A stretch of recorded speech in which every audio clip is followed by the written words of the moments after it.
fluir nessa casa os dons ministeriais, o Senhor tem feito fluir o profético através da adoração, da intercessão, o Senhor tem feito fluir, Pai, o evangelismo, pessoas têm chegado até nós, se rendido ao Senhor, continue alcançando pessoas, Pai querido, cada ministério tem fluído, e o Senhor também tem nos permitido, Pai, oferecer para essa geração um tempo de ensino, de profundidade na Tua Palavra, Pai querido, que não seja apenas um momento informativo, mas que seja mesmo, Pai, fundamento para cada um de nós.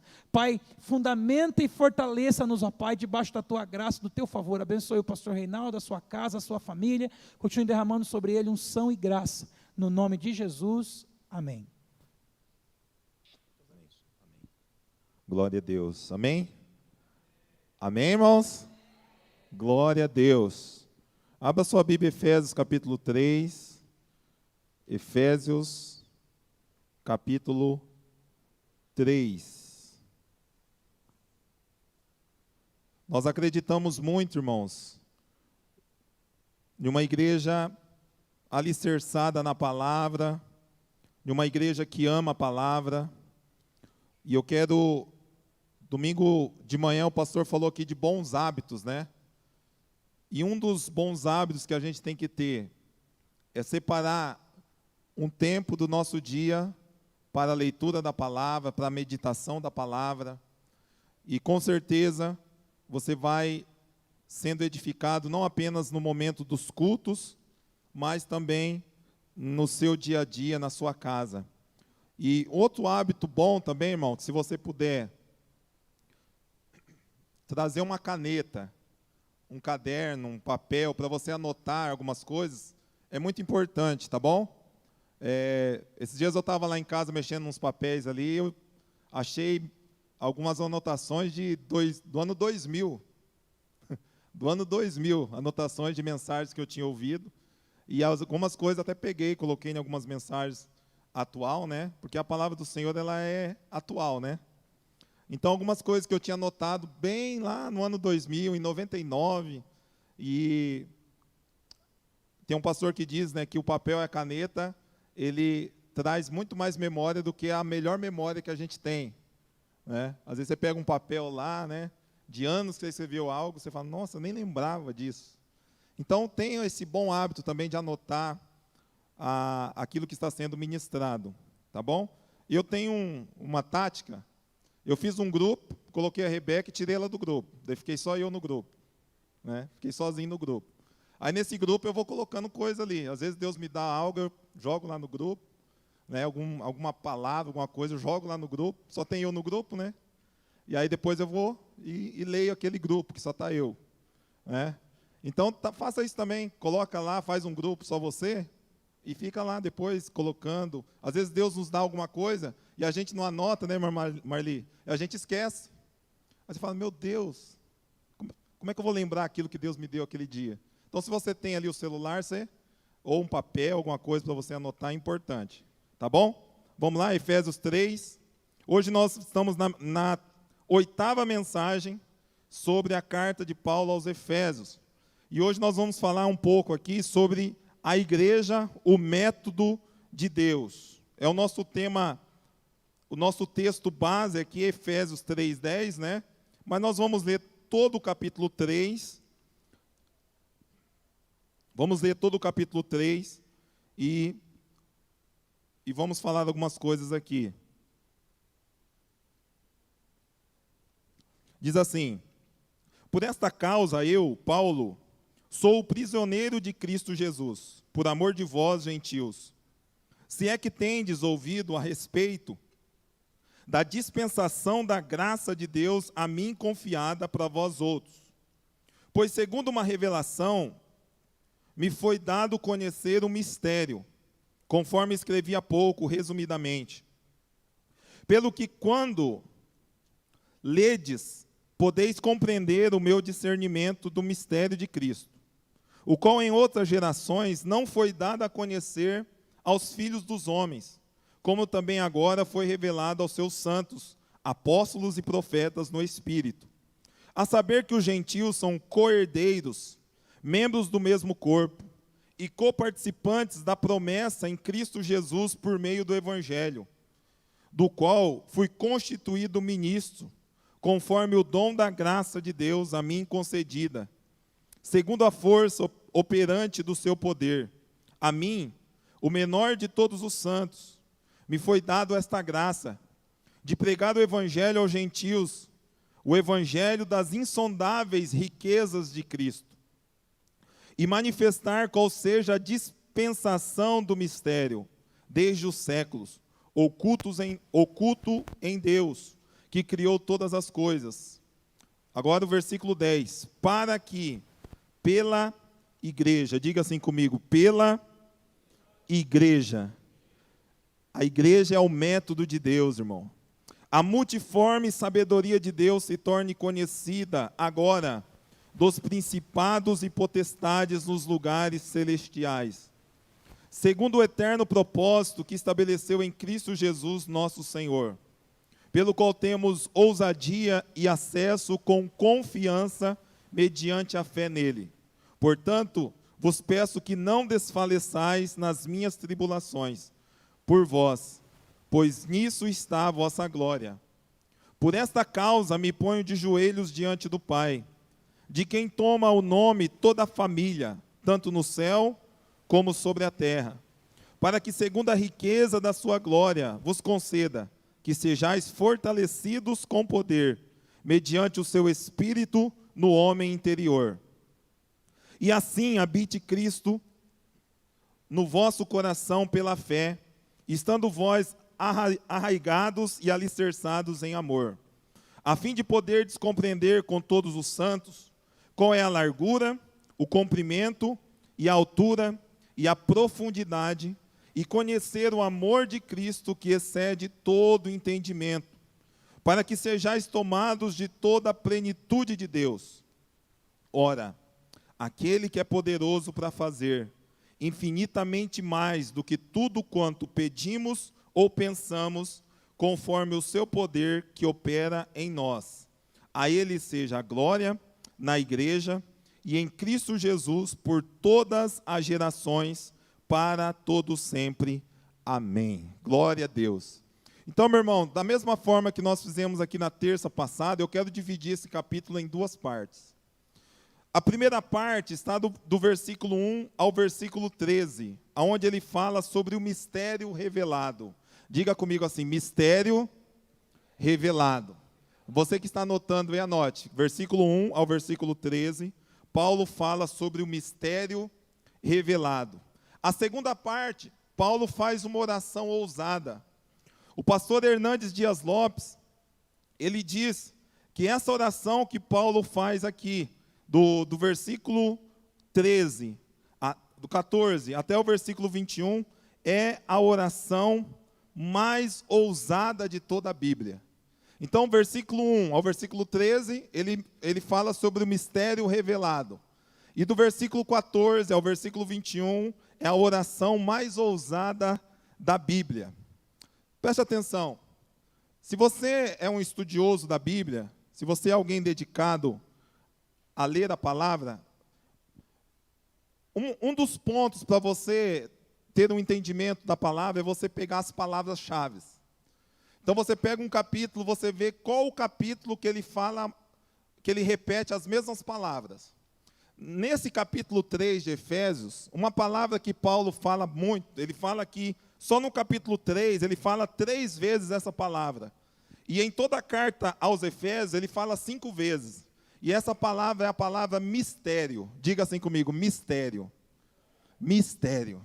Por que ele fala essa palavra 3 vezes só nesse capítulo 3? Mistério. Como eu falei na primeira mensagem, a cidade de Éfeso era uma cidade onde a idolatria imperava.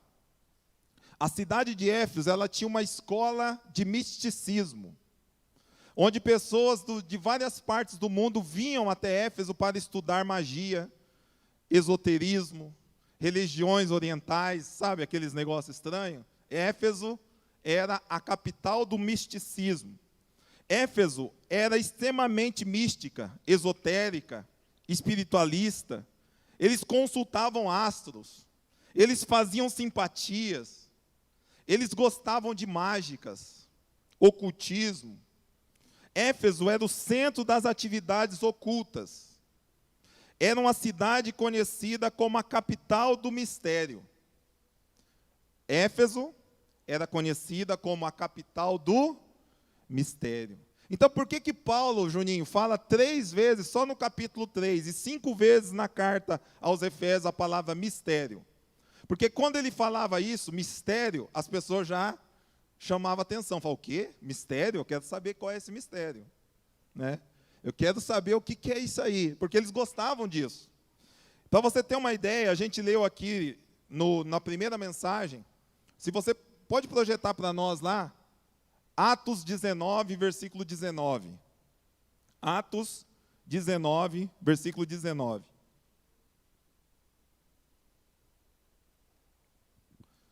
Quando Paulo chega em Éfeso, você sabe o que aconteceu? Ele começa a pregar a palavra, pessoas são curadas. A Bíblia diz lá em Atos 19 que Deus, pela mão de Paulo, fazia milagres extraordinários. As pessoas começam a abrir a mente para a palavra de Deus, eles começam a deixar o ocultismo, deixar a magia, deixar o esoterismo. E lá no capítulo 19 de Atos, se você quiser ler na sua casa depois, você pode ler Atos 19, a segunda vez que Paulo chega até Éfeso. Aí diz assim, também muitos dos que haviam praticado artes mágicas, reunindo os seus livros, os queimaram diante de todos. Então eles fizeram uma limpa, falou assim, a gente não precisa mais desses livros agora. Livro de magia, sabe? Irmão, você tem alguma coisa dessa na sua casa, joga fora, tá? Livro de magia, Harry Potter, joga esses negócios tudo fora. Não sei se tem, né? Misericórdia. Voltando aqui, né? Queimaram diante de todos. Calculados os seus preços, achou-se que montavam a 50.000 denários. Olha o prejuízo, irmão, que quando um homem de Deus chega na cidade, o que ele causou. Aquelas pessoas arrependidas dos seus pecados, aquelas pessoas ali que receberam a palavra, pegaram seus livros e em praça pública queimaram. E a soma do montante daqueles livros chegou a 50.000 denários. Você sabe quanto que é 50.000 denários, irmão? Um denário é o salário de um dia de trabalho. Então, eles queimaram 50.000 dias de trabalho. E eu calculei ali, né, dividido por 365, dá 137 anos.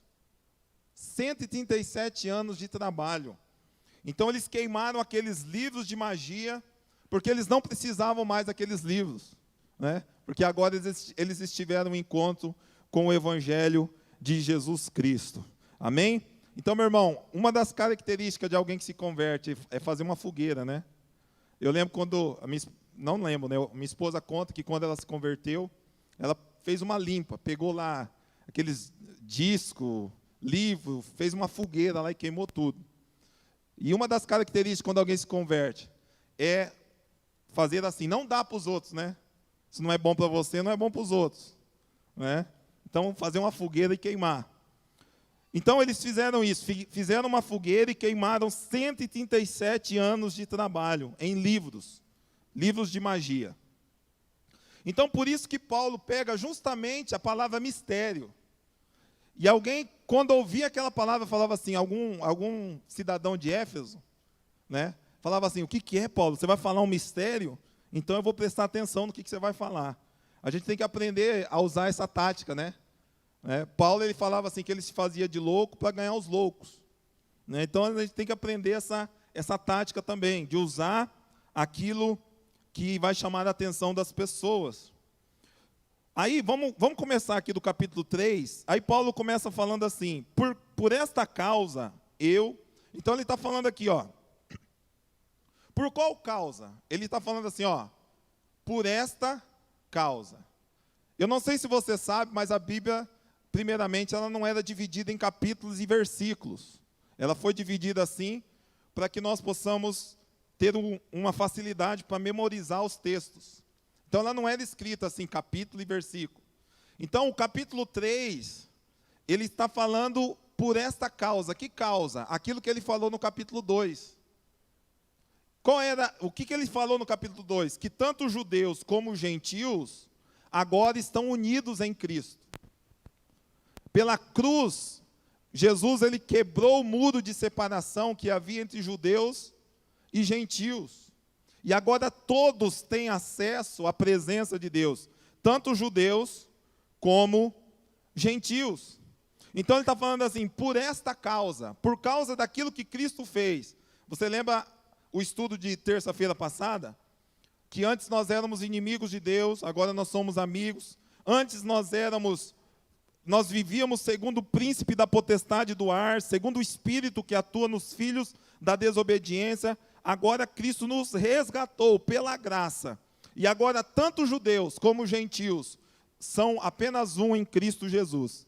E ele está falando assim, por esta causa, por causa disso, eu, Paulo, sou prisioneiro de Cristo Jesus. Vamos parar aqui. Eu, Paulo, sou prisioneiro de Cristo Jesus. Essa palavra prisioneiro, ela, no hebraico, no grego, ela é a palavra amarrado. Então ele está falando assim, por esta causa eu estou amarrado a Cristo Jesus. Você lembra, irmão, que Paulo, quando ele escreveu a igreja de Éfeso, ele estava preso em Roma. Ele estava preso numa prisão e escreveu a carta aos Efésios, a carta aos Colossenses e a carta aos Filipenses, quando ele estava preso. Então ele está falando assim, olha, eu não estou preso pelo Império Romano. Eu não estou amarrado pelo Império Romano. Eu estou amarrado em Cristo Jesus. Irmãos, isso é muito forte. Isso é muito forte. Foi por isso que Paulo e Silas, quando eles estavam presos, as mãos amarradas, os pés amarrados, eles conseguiram adorar o Senhor. Porque uma prisão, ela pode até prender o seu corpo físico, mas não consegue prender o seu espírito. Então Paulo estava preso pelo Império Romano, fisicamente, mas espiritualmente ele estava preso a Cristo Jesus. Então, irmão, o homem pode tentar fazer o que for, pode tentar nos parar, pode tentar nos prender, mas nunca vão conseguir parar o nosso espírito. Nós estamos livres no espírito. E ele diz aqui, Paulo, amarrado em Cristo Jesus, ele não era prisioneiro do Império Romano, mas estava amarrado a Cristo Jesus. Isso é maravilhoso, irmão. Quantos aqui estão amarrados a Cristo Jesus? Estão presos a Ele. Não tem como mais, irmãos. Não tem habeas corpus, não. Não tem mais, não tem como. Você já está preso a Cristo Jesus. E aí ele diz aqui, sou prisioneiro de Cristo Jesus por amor de vós, gentios, se é que tenho ouvido a respeito da dispensação da graça de Deus a mim confiada a vós outros. Pois segundo uma revelação que me foi dada, conhecer o mistério, conforme escrevi há pouco, resumidamente. Então, ele está falando assim, olha, agora há pouco eu escrevi qual é esse mistério. Qual é o mistério? Que tanto judeus como gentios têm acesso à presença de Deus. Ele também fala, se você voltar ali no capítulo 1, versículo 9, ele também fala de um mistério.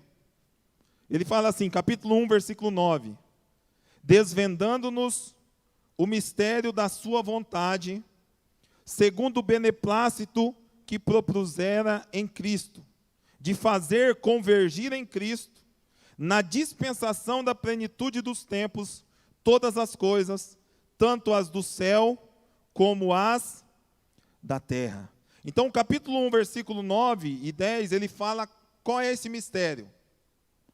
Qual é esse mistério? Fazer convergir em Cristo todas as coisas. O mistério é que em Cristo Jesus, todos nós, tanto judeus como gentios, somos um em Cristo Jesus. Se você prestar atenção, irmão, olha aqui para mim.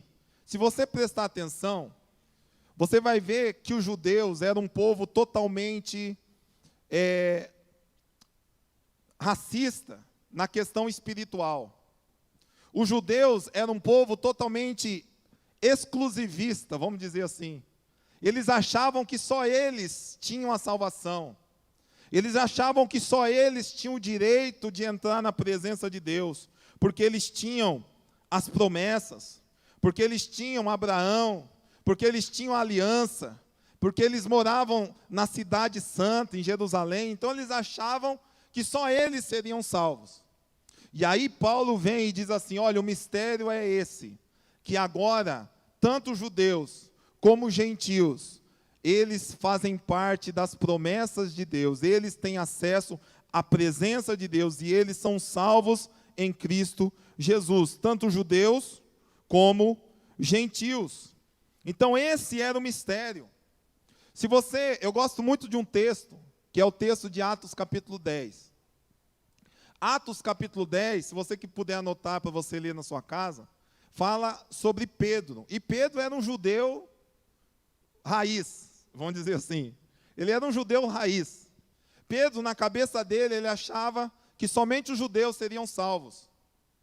Pedro achava assim: não, isso aqui é para nós, isso aqui é para os judeus, isso aqui não é para os gentios. E lembre, irmão, gentios é todo aquele que não é judeu. Então nós somos gentios também, tá? Então ele achava assim: não, isso aqui é só para nós. Aí, a Bíblia diz assim que ele está numa casa, mais ou menos às 11 horas da manhã, e ele vai para um lugar para orar. E quando ele vai para esse lugar para orar, ele tem uma visão.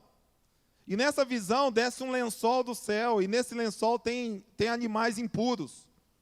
Todos aqueles animais que Deus falou para o povo não comer lá no deserto.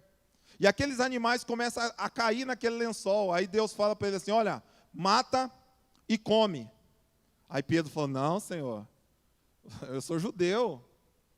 O que é isso? Eu vou comer esses animais impuros? E a Bíblia diz que por 3 vezes Deus insistiu para ele: não, come, porque aquilo que eu purifiquei está purificado. É lógico que Deus não estava falando de comida com Pedro. Deus estava preparando Pedro para o que vinha acontecer. Porque lá havia um centurião chamado Cornélio, um homem romano, e esse homem, o texto de Atos 10 começa dizendo que ele era um homem temente a Deus e que fazia esmolas, e que orava. E aí aparece um anjo e fala assim: ó, Cornélio, vai lá na casa tal, que lá está Pedro, e manda ele vir aqui. E aí, enquanto isso, Pedro está tendo aquela visão. E aí, quando chegam aquelas pessoas para chamar Pedro para ir até a casa de Cornélio, o anjo fala assim: Pedro, vai com eles, vai chegar 2 homens aí, você vai com ele. Quando Pedro chega até naquela casa, quem que ele encontra lá? Romanos. E ele pensa assim: mas o que eu vim fazer aqui? O que eu vim fazer nessa casa? Não tem nenhum judeu aqui. E aí Pedro começa a falar com eles começam a conversar, e Pedro começa a pregar a palavra. E aí no versículo 44, coloca lá para nós, Atos 10, 44. Atos, capítulo 10, versículo 44. Vamos ler do 44 até o 48. Atos, capítulo 10, versículo 44.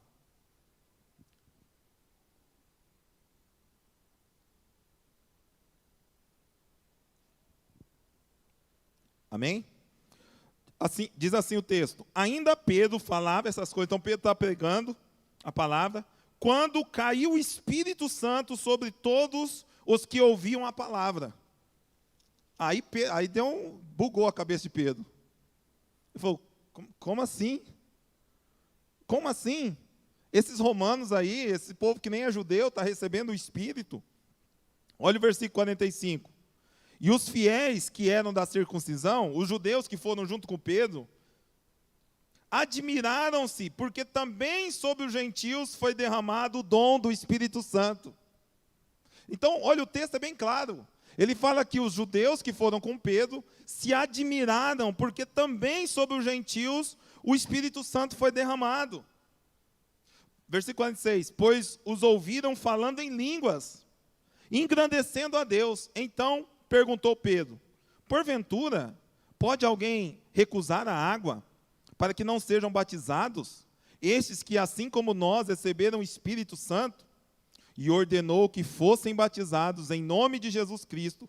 Então lhe pediram que permanecessem com eles por alguns dias. olha o que aconteceu, irmão. Olha como é que bugou a cabeça de Pedro. Mas espera aí, que negócio estranho é esse? E eu achava que era só os judeus, e esses gentios estão recebendo o Espírito. Aí Pedro falou, se eles receberam o Espírito, nada impede de ser batizados. Irmãos, Paulo, ele é o apóstolo dos gentios. Mas quem começou o ministério com os gentios foi Pedro. Foi justamente para que Pedro entendesse que agora, não apenas os judeus, mas também os gentios, tinham a promessa do Espírito, e também eram salvos e poderiam ser batizados também. Você entendeu, irmão? Então, naquele momento, Pedro entendeu, falou, não, agora entendi. A salvação não é só para os judeus. O Espírito Santo não é só para os judeus. É para todos aqueles que crerem. Amém? Vamos voltar lá? Então, você entendeu, irmão, o problema, né? Pedro, sendo um judeu raiz, ele demorou para entender.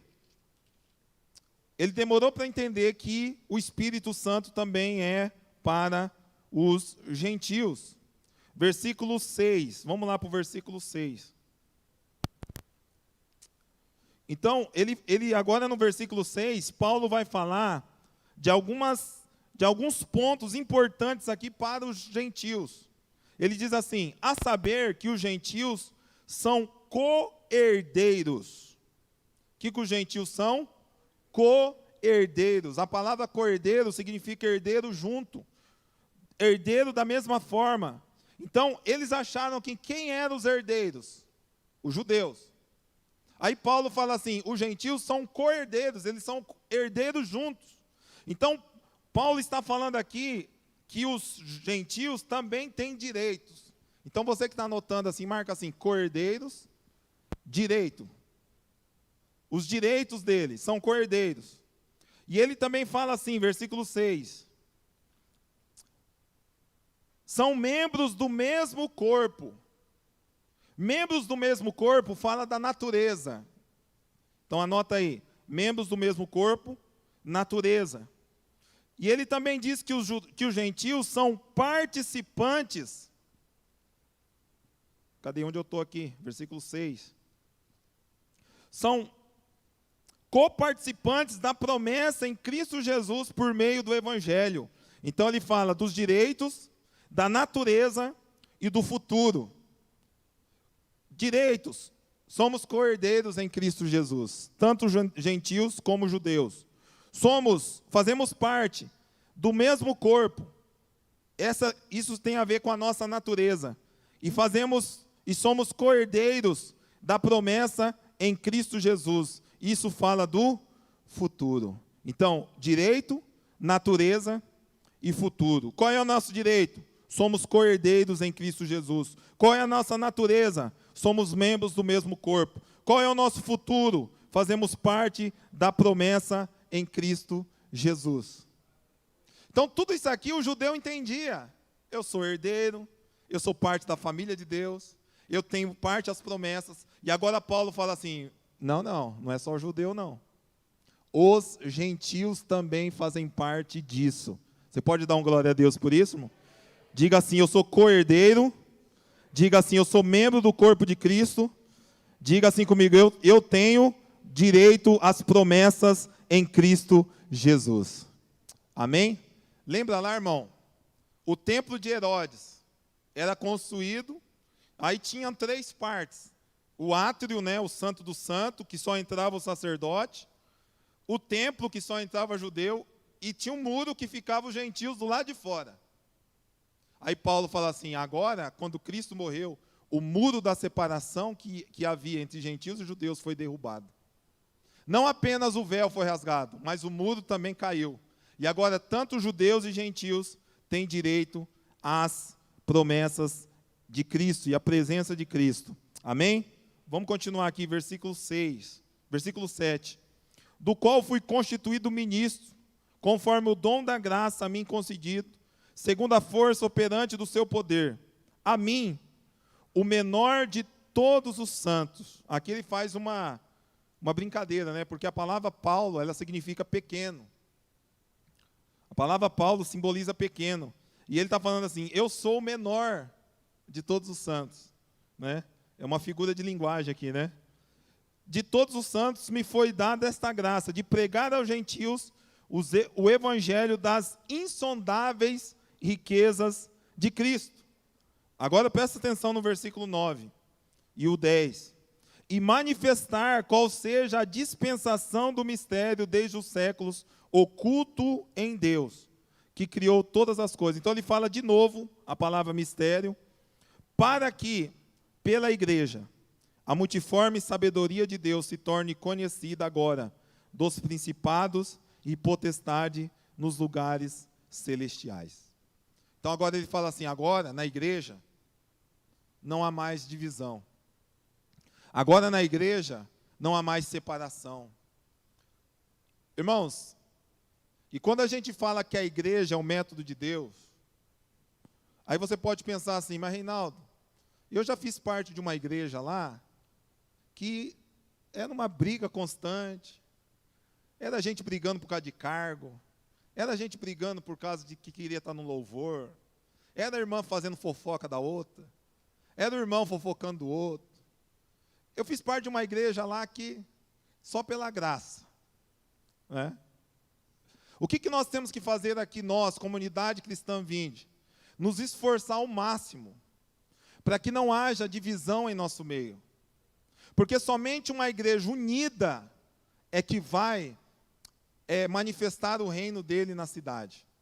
Então, toda vez que você lê em Efésios a palavra igreja, você pensa em uma igreja, não uma igreja perfeita. Que nós não somos uma igreja perfeita. Longe disso, né? Nós não somos uma igreja perfeita. Mas uma igreja que todos os dias luta para viver em unidade e em comunhão. A palavra que foi ministrada aqui no domingo, pelo nosso pastor, que só há unidade, só há conhecimento de Cristo quando há unidade. Nós só conhecemos a Cristo quando nós somos unidos. E é esta igreja, você lembra o que significa a palavra igreja, irmão? No grego, eclésia ou eclesia, que é a reunião dos que foram chamados. Mas no hebraico, a palavra igreja é carral. E carral é uma família. Carral no hebraico é família. É a família dos que creem. Então, esta igreja, que é uma família, é a igreja que está sentada nas regiões celestiais em Cristo Jesus. É a igreja que tem autoridade, é a igreja que tem poder, a igreja que é uma família. Diga assim, igreja é uma família. Então ele está falando desta igreja, porque ele está falando justamente, irmãos, que agora os gentios e os judeus não têm separação. Não há barreira mais, não há divisão. E por que nós, irmãos, colocamos divisão na igreja? Por que nós colocamos muro, nós construímos o muro de novo? Aí tem a panelinha do irmão lá, tem a panelinha da irmã, tem um monte de panelinha na igreja. Diga assim comigo, misericórdia. Então, irmãos, a igreja é um lugar de unidade. A igreja é um lugar de comunhão. E é esta igreja, irmão, que vai subjugar os demônios, os principados e as potestades. Porque não adianta nada eu estar aqui, ô Senhor, em nome de Jesus nós repreendemos o demônio, nós repreendemos o império das trevas, sendo que nós estamos divididos como corpo. Não tem como, pastor Eugênio. Como? Como que a gente vai subjugar o império das trevas, se no nosso reino, se nós estamos em divisão?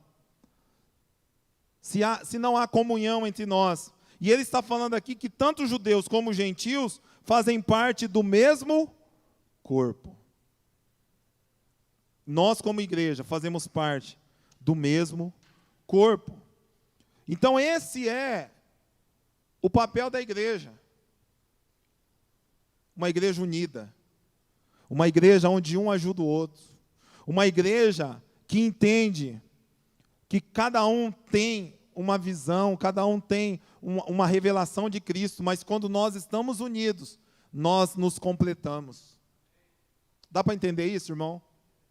Nós não somos uniformes, sabe? Uniforme é todo mundo com a mesma roupa, tudo. Não. Nós temos as nossas diferenças, mas em Cristo Jesus, nós somos unidos. Não é uniformidade, né? Mas é unidade. Amém? Vamos continuar aqui, versículo 11. Segundo o eterno propósito que estabeleceu em Cristo Jesus nosso Senhor, pelo qual temos ousadia e acesso com confiança mediante a fé nele. Palavra de domingo, né? Hebreus capítulo 10, versículo 24, diz que nós temos que ter ousadia para entrar no santo do santo pela fé. E aqui Paulo está falando a mesma coisa. Versículo 12, pelo qual temos ousadia e acesso com confiança mediante a fé nele.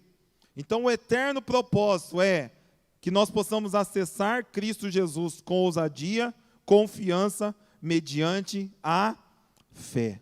Um Deus acessível. Um Deus acessível. Um Deus aonde essa igreja consegue acessá-lo. Não um Deus distante, mas um Deus acessível. E como que eu vou acessar Ele? Com ousadia, com confiança e mediante a fé. Mediante a fé. Então esta igreja, que é o método de Deus, precisa ser uma igreja que tem confiança, que tem unidade, que tem ousadia e que tem fé em Cristo Jesus. Portanto, vos peço que não desfaleçais, não desanimem nas minhas tribulações por vós, pois nisso está a vossa glória. Aleluia. Então, do versículo 1 até o versículo 13, ele fala sobre o mistério revelado. Qual é o mistério? Que tanto judeus como gentios agora têm acesso à presença de Deus. Que não pode haver separação entre nós. Que esta igreja ela tem que estar unida para que ela possa cumprir o propósito de Deus. Agora no versículo 14, ele faz a segunda oração dele. A primeira oração está lá no capítulo 1. E a segunda oração está aqui no capítulo 3, versículo 14. Ele diz assim: por esta causa me ponho de joelhos diante do Pai. Presta atenção, o judeu não orava de joelho. O judeu orava em pé. Quem gosta muito de orar de joelho é os muçulmanos, né? Eles oram de joelho. Os judeus não. Os judeus eles tinham o costume de orar em pé. Só que Paulo está falando aqui, por esta causa, eu faço mais ainda. Eu me dobro, eu me coloco de joelho diante de Deus. Por qual causa? E aí ele vai falar sobre 4 pedidos. O primeiro pedido, ele fala... Versículo 16, presta lá, vamos pular aqui para o versículo 16. Para que, segundo a riqueza da sua glória, vos conceda que sejais fortalecidos com poder, mediante o seu Espírito no homem interior. Então, o primeiro pedido é que a igreja de Éfeso fosse fortalecida interiormente com poder no Espírito. Diga assim comigo, fortalecimento. Diga comigo, fortalecimento interior com poder no Espírito. Então Paulo não vai orar para que a igreja fosse próspera, para que a igreja recebesse casa, para que a igreja recebesse carro, mas ele faz uma oração ousada, pastor Nilson. Eu oro para que eles sejam fortalecidos no interior com poder no Espírito. Quantos aqui precisam disso, irmão? Fortalecimento interior no Espírito. Segunda coisa que ele pede está no versículo 17. Ele diz assim: e assim habite Cristo em vosso coração pela fé, estando vós arraigados e alicerçados em amor, a fim de poderdes compreender com todos os santos qual é a largura, o comprimento, a altura e a profundidade. Então ele ora aqui, a segunda coisa que ele pede é para que haja uma unidade profunda na igreja. Diga assim comigo, unidade profunda. Então, toda vez que você vê alguém orando, Paulo orando, preste atenção no que ele diz. Então ele diz assim, eu oro para que vocês tem uma unidade profunda. E essa unidade, versículo 17, como que é essa unidade? Cristo no vosso coração pela fé, estando vós arraigados e alicerçados em amor, a fim de poderdes compreender com todos os santos. Como que ele falou aqui, irmão? Com todos os santos. Então essa história de, eu sirvo a Deus na minha casa, eu não preciso de uma igreja para servir a Deus, essa história, irmão, é antibíblica. É antibíblica. Porque o apóstolo Paulo está falando aqui que nós só vamos compreender a altura, a largura, o comprimento e a profundidade do amor de Cristo com todos os santos. Com todos os santos. Eu já falei aqui, em uma dessas mensagens da carta de Éfeso, sobre que cada um de nós tem uma revelação de Cristo. Eu tenho uma revelação, o Marcos tem uma revelação, o Douglas tem uma revelação, o Juninho tem uma revelação, a pastora Geni tem uma revelação. Então, cada um tem uma revelação. Só que quando a gente se reúne, aí às vezes a pastora Geni fala assim, olha, o Senhor me revelou isso. Aí eu falo assim, nossa, mas ele nunca me revelou isso. Por quê? Porque cada um tem uma revelação. Cada um tem um nível. Tem coisas que Deus só vai falar para o outro. Tem coisas que Deus só vai falar para o outro, não vai falar para mim. Mas quando nós estamos unidos, quando nós estamos em unidade, um com os outros, aí, meu irmão, a revelação é completa. Aí, você tem a sua porção, o outro tem a porção dele, e quando a gente conversa, quando a gente dialoga, quando a gente bate um papo lá com café, com bolo, aí você fala uma coisa, eu falo, meu Deus, que revelação. Aí eu falo outra coisa e você, nossa, eu nunca tinha pensado assim. Por quê? Porque tem coisas que Deus só vai dar para o outro.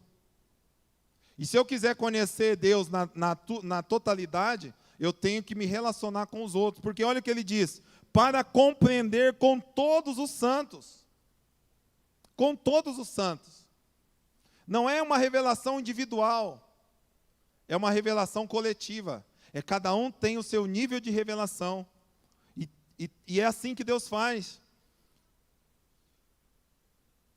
Aí cada um tem a sua revelação. Eu falei aqui sobre as cartas que Jesus mandou às igrejas.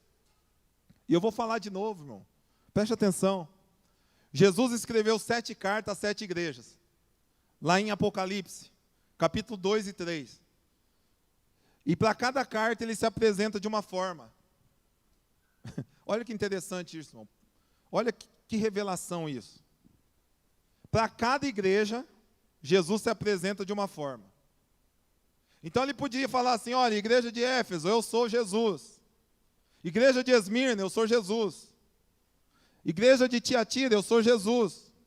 Igreja de Pérgamo, eu sou Jesus. Só que não, ele fala para cada igreja de uma forma. Para a igreja de Éfeso, ele fala que ele era aquele que conserva na mão direita as 7 estrelas e que anda no meio dos 7 candeeiros. Para a igreja de Éfeso. Para a igreja de Esmirna, ele fala que ele era o primeiro e o último, que esteve morto e reviveu. Para a igreja de Pérgamo, ele fala que ele tem a espada afiada de 2 gumes. Para a igreja de Tiatira, ele fala que ele era o Filho de Deus, que tem olhos como chama de fogo e os pés como bronze polido. Está lá em Apocalipse 2,18. Para a igreja de Sardes, ele se revela como aquele que tem os 7 Espíritos de Deus e as 7 estrelas. Apocalipse 3,1. Para a igreja de Filadélfia, ele diz assim, eu sou o santo, o verdadeiro, o que tem a chave de Davi.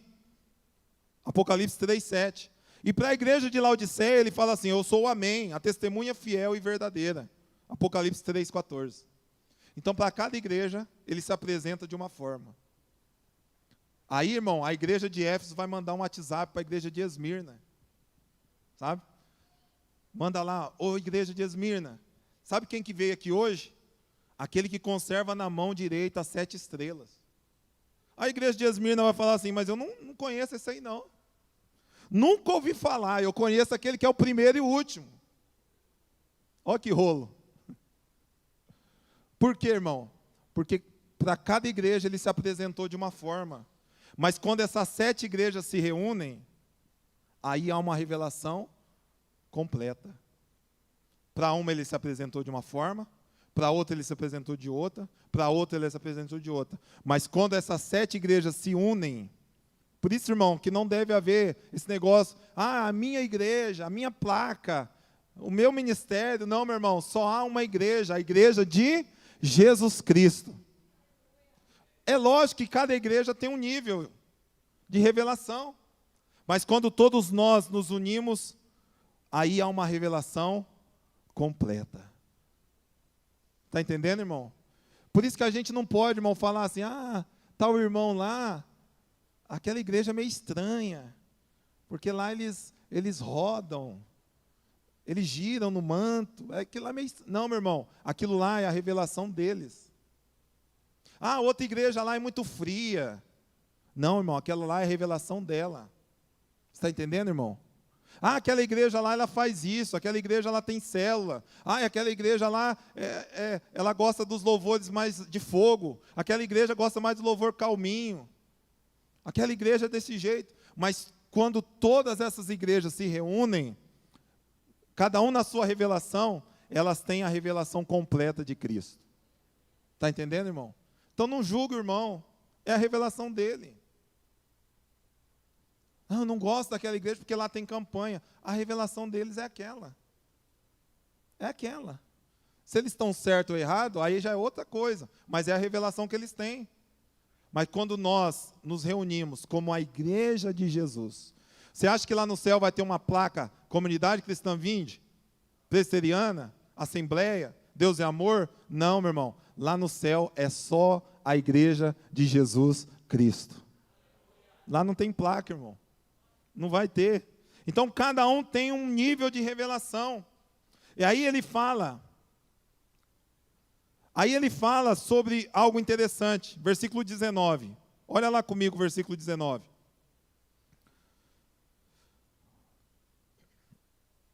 Vamos, versículo 18 ainda. A fim de poderdes compreenderdes com todos os santos qual é a largura, o comprimento, a altura e a profundidade, e conhecer o amor de Cristo que excede todo entendimento, para que sejais tomados de toda a plenitude de Deus. Então preste atenção, uma igreja que é fortalecida interiormente no poder do Espírito, uma igreja que está em unidade com todos os santos, é uma igreja que consegue compreender o amor de Cristo. Ela consegue ter um conhecimento, e ele usa 2 palavras, ele usa a palavra compreender e conhecer. Olha lá o versículo 19. E conhecer o amor de Cristo que excede todo o entendimento. Então aqui ele fala conhecer. E no versículo 18 ele fala compreender. Compreender é entender. E conhecer é experimentar. Compreender é entender. E conhecer é experimentar. E ele fala algo interessante, ele fala sobre profundidade, altura, comprimento e largura. Por que ele fala profundidade? Porque Jesus foi até a sepultura para nos resgatar. Ele foi lá nas profundezas para nos resgatar. Você pode dar um glória a Deus por isso, irmão? Jesus foi lá no mais profundo, Marcos, para nos resgatar. Se você vê o que ele fala lá no capítulo 4, a gente já estudou o capítulo 4, mas olha o que ele diz lá no capítulo 4, no versículo 8. Capítulo 4, versículo 8. Por isso diz, quando ele subiu às alturas, levou cativo o cativeiro e concedeu dons aos homens. Ora, o que quer dizer subiu, senão que também havia descido até as regiões inferiores da terra. Versículo 10. Aquele que desceu é também o mesmo que subiu acima de todos os céus para encher todas as coisas. Então, como que o Senhor me resgatou na profundidade? Ele desceu até o mais inferior, a parte mais baixa da terra, para me resgatar. Profundidade, diga assim comigo, profundidade. Ele foi até a sepultura para nos resgatar. Aleluia. Altura Ele nos tirou lá da profundeza, lá do mais profundo, e nos reconectou nas alturas com o Pai. Altura. Diga assim comigo, altura. Comprimento é o amor de Cristo desde o primeiro dia até o último dia. Comprimento é o amor de Cristo desde o primeiro dia até o último dia. E largura, o amor de Deus alcança a todos, reúne a todos e abraça a todos. Então a altura, ele foi a profundidade, ele foi no mais alto abismo para me resgatar. A altura, ele me levou, me reconectou com Deus nas alturas. Cumprimento, ele é desde o primeiro dia, me ama até o último dia. E largura, ele alcança a todos aqueles que creem nele. Aleluia. Esse é o amor de Cristo, irmão. É alto, é profundo, é comprido e é largo. Esse é o amor de Cristo. E só há conhecimento de Cristo quando há unidade, quando há fortalecimento. Então não tem como, irmãos, ter conhecimento de Cristo, brigado com o irmão, de mal com o irmão, não tem como, irmão. Só há conhecimento onde há unidade. E para encerrar, ele também pede para que nós possamos ser cheios da plenitude de Deus. Versículo 19. E conhecer o amor de Cristo, que excede todo o entendimento, para que sejais tomados de toda a plenitude de Deus. Agora, ele encerra a sua oração, dizendo assim, adorando a Deus, dizendo assim, ora, aquele que é poderoso para fazer infinitamente mais do que tudo quanto pedimos ou pensamos, conforme o seu poder que opera em nós, a ele seja a glória na igreja. Aonde, irmão? Na igreja. Aonde que o Senhor revela a glória dele? Na igreja. O que é glória, Reinaldo? Explica rapidinho para mim o que é glória. Irmãos, existem alguns atributos de Deus que Deus comunica ao homem. Amor, bondade, misericórdia, graça. Esses atributos de Deus ele comunica ao homem. Agora, existem alguns atributos de Deus que ele não comunica ao homem. Onisciência, onipotência, onipresença, presciência, eternidade. Então, esses atributos, ele não comunica ao homem. Só que a palavra glória, ela significa todos os atributos que Deus não comunica ao homem. Todos os atributos que Deus não comunica ao homem. Isso é glória. E essa glória, ela só pode ser revelada aonde, irmão? Na igreja. Aonde essa glória é revelada? Na igreja.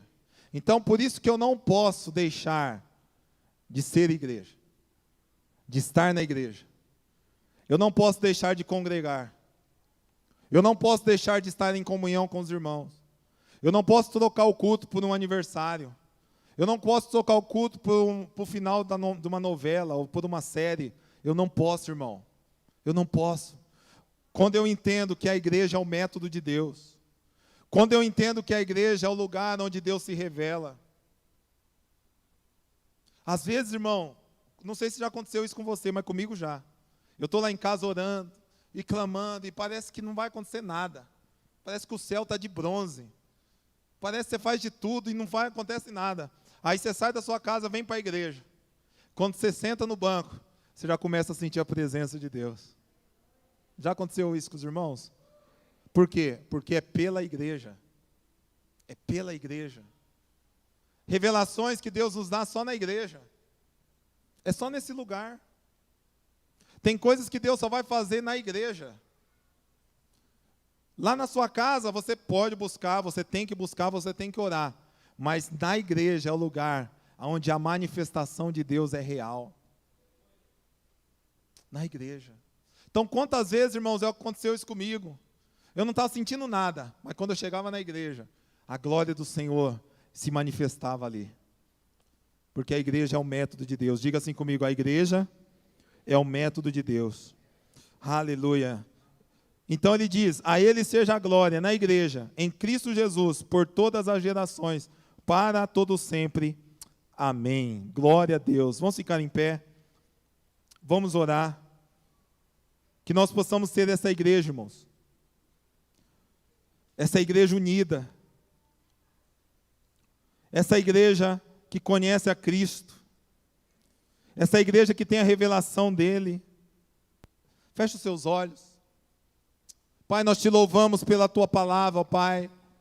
Eu te agradeço por cada irmão que está aqui nessa noite. Senhor, nós não queremos ser apenas uma instituição. Não queremos ser apenas um salão. Não queremos ser apenas um lugar onde as pessoas vão, não. Mas queremos ser a igreja de Cristo Jesus. Queremos ser a igreja, ó Pai, que te conhece. Queremos ser a ferramenta que o Senhor vai usar nesses dias para tocar uma cidade, Pai. Por isso te pedimos, abre os nossos olhos espirituais. Oh, Shokarabalabás.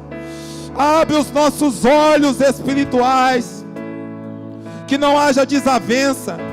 Que não haja orgulho. Que não haja inveja. Que não haja confusão. Que não haja contenda no nosso meio. Que não haja, Senhor. Shekalabalabás Shoriandanás. Escravo não. Sim, sim. Obrigado, Senhor. Vai adorando ao Senhor. Pai das luzes. Aleluia. Aleluia. O medo já se foi. O amor perfeito fora o lançou. Nós somos parte da família de Deus. Escravo não sou mais. Nós somos filhos amados do Pai.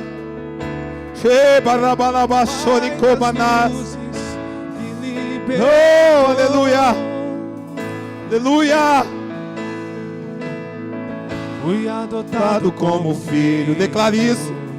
Sou co-herdeiro com Jesus Cristo.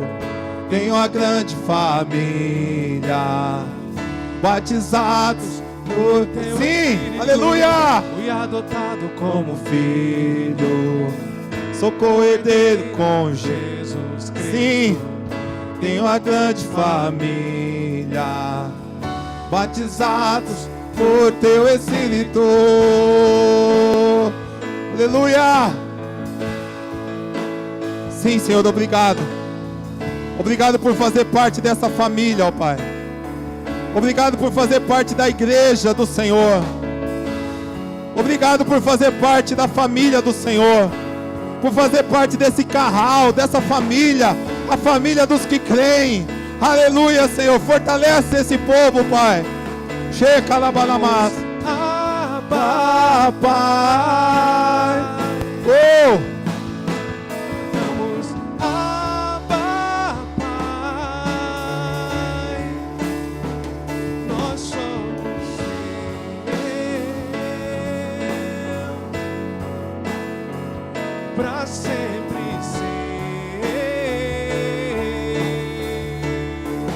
Cantamos, clamamos, Abba, Pai.